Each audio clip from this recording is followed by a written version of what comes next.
Hello everyone and welcome to this week's ExtendScript/extension tutorial.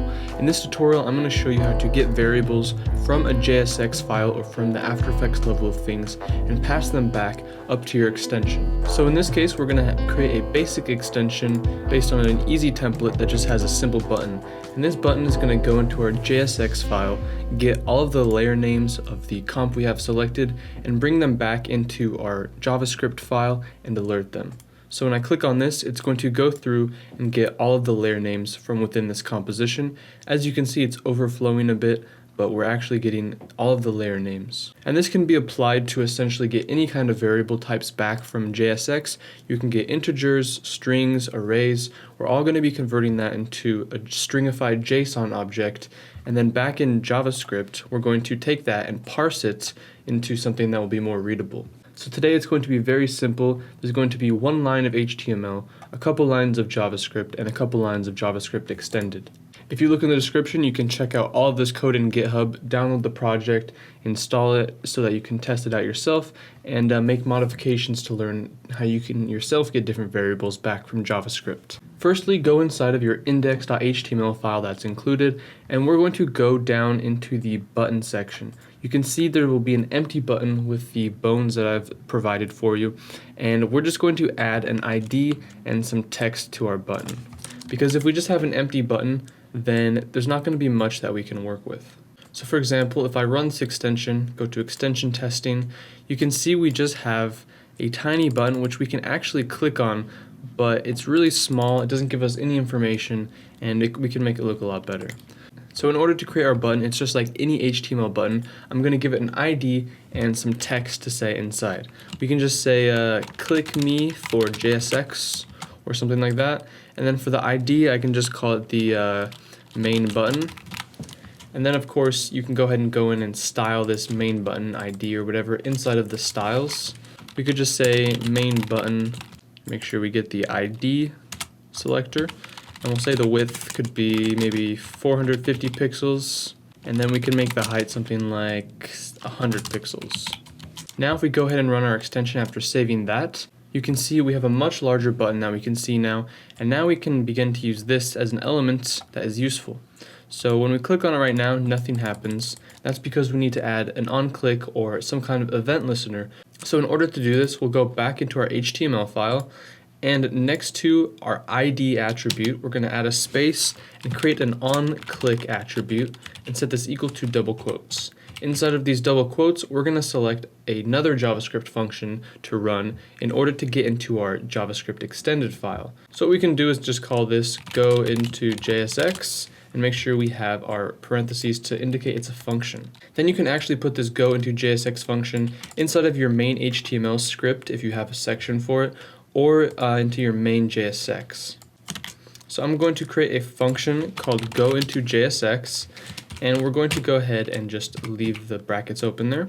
And now we need to create some code to create a couple of variables and go into the JSX file. The first variable I'm going to make is called args, and the reason I'm making this is just going to be a random argument I'm going to send down into the JavaScript function. I'm just going to call this test text. We're going to send a string as an argument to this function. Then we need a variable for all of our layer names. So I'll just call layer names. And we're going to set this equal to an undefined value for now, which we're about to populate. And then lastly, we need a new CS interface, which we can just call CS interface, creating a new CS interface. And if you're not familiar with the CS interface, it's essentially an included library with your extension using the cslibrary.js file. This allows you to have a lot of useful extension calls like going down into the JavaScript file, opening and closing extensions, and much more. So now we have all of our variables defined. Now we need to go down into the JavaScript extended file. In order to do this, I'm going to grab my CS interface variable and say eval script. And then we can go ahead and just put in our parentheses because that is a method. And then inside of these parentheses, what we're going to do is go ahead and call the JSX function we're going to do. And we're going to put this inside of single quotes, and it's going to be called, let's just call it get layer names.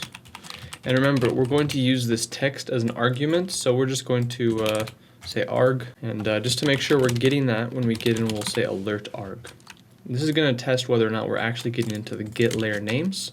So So we're going to go to get layer names, and as I said, we need the args variable. But if I just put it in like this, it's going to come across as text. So what I need to do is end this bit of strings and then add in pluses so that I can add in that args argument there. And since args is actually a string, I'm going to actually put double quotes by the parentheses here so that it reads as a string in JavaScript extended and doesn't come in as something weird. And then after that, I'll go ahead and add a comma, and we're going to say function with a variable of our name, which I'm going to say res, is going to be running something below here. And then I made a bit of an error here. This parenthesis here doesn't need to be outside of the quotes. And then we'll end the function and the eval script method right here by putting a bracket and a parenthesis. So inside of here, what we're going to do is grab our layer names variable. And we're going to set this equal to json.parse, and we're going to parse that res variable we created. Now what this bit of complicated code does is the meat and bones of all interaction between ExtendScript and JavaScript. Of course, you don't need to send arguments down. You can just call the function without any arguments, but in this case, I'm going to go ahead and send one down just to show you how. And then we're going to create an anonymous function with this variable called res. And what res means is the return value of our get layer names here. So what we're going to actually need to do is return something from our get layer names function if we want that variable, and then we're going to grab it and parse it, because we previously, what we're going to do inside of our JavaScript is say json.stringify, which is the opposite of what we had done before, where we're parsing it. So it's a lot of complicated things. Essentially what we're doing is we're starting at HTML, we're creating a button. When you click on the button, it's going to go into JavaScript. That JavaScript that is run after the button is clicked is going to create a couple of variables, including one that is used to go down into the JavaScript extended file. Then we're using the built-in CS interface library to evaluate a script function called getLayerNames. And then using that getLayerNames function, we're getting a return. We're going to parse it from a string into a JSON variable. So essentially we're going to get an object of, or an array back of our layer names, assuming we do it right. So now inside of our JavaScript extended file, make sure we have an alert, and I'm going to save all this, launch After Effects, and see if we can get it to work. So I'm going to click on my button, and you can see we're getting test text, which is our alerts argument right there. So that is working. We're getting inside of this function, which is perfect. Now we just need to make sure we get some data and return it properly back to JavaScript. In order to make sure we do this, what I'm going to do is say alerts are layer names. Now this might seem very straightforward and obvious, but we actually shouldn't do this.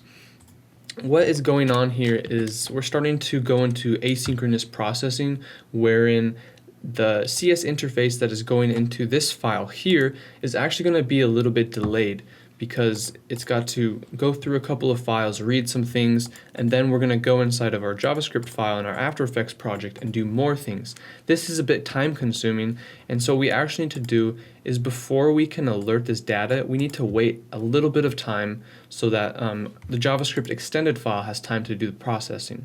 This bit of asynchronous trickery is something I have to deal with all the time in extensions, and the simple way to do it is to use the Set Timeout Function. And the Set Timeout function requires two arguments, the first of which is the function that it's going to run, and the second is going to be after the bracket that we've just created, and it's going to be the time to wait in milliseconds. So if I say 1 second, it'd be 1,000. And then inside of here, I'm going to bring in my alert names. Any of the code that's inside of here is going to wait 1 second before running. So now if I go ahead and save these files, and I'm actually going to make this 5 seconds just to make it a little bit more noticeable, go in and run my extension, click on the button, we're going to wait 1, 2, 3, 4, 5 seconds about, and then boom, we're going to get my alert. So we actually don't have to wait that long, it's a bit of overkill. Generally, when getting large amounts of data, I would wait anywhere from 300 to 1,000 milliseconds. So let's go ahead and say 400, 500 and call that good. And instead of returning just the text return, we now want to put in a bit of JavaScript code to get the layers, or the layer names. So I create a variable called layer names and set this equal to an empty array. And then I need a composition. So I'm going to assume that the user has a composition opened up. So I'm going to say comp is equal to app.project.activeItem. If they didn't have a comp selected, you could put in some code to tell them to, and if it returned something undefined from here, if there was no comp selected, then back in the JavaScript you could tell them, hey, you need to select a composition before we run this. But we're going to, again, assume they have a comp selected, and then we're going to loop through all of the layers in the comp by creating a for loop, starting I at equal to 1 for I is less than or equal to our comp.numLayers, increment I by 1, and then our layer names variable, that's an empty array, we're going to push it each time through, and we're going to push the comp.layerI.name. So every time through, every layer it sees, it's going to grab the name and put it in our layer names variable. And then at the very end, we now have an array full of these layer names. So what we can do is put that inside of our json.stringify. We're going to stringify an array which takes it and keeps the commas, and then later on in the JSON, when we return it, we're then going to reparse it back into an array. And then we're going to wait half a second and alert those names. So let's hopefully see if this works. Run our extension, click on the button, and we're getting all those layer names back from the JSX file. As you can see, a lot of these are cut off, so what we could actually do, if you want to get more specific, we could actually show you that this is an actual object, not a bunch of string text. We can grab whatever index we want of the layer names, and it should give us the right answer. So if I save that and rerun the extension, click on the button, you can see we're going to get face position, which in the scope of this project is the third layer, and in the scope of our programming is the second index, which is totally accurate because it starts at 0, 1, 2, the third layer. So hopefully that answers the question of how to get variables back from JSX. There are many ways to go into JSX, and pretty much only one good way to get variables back using JSON.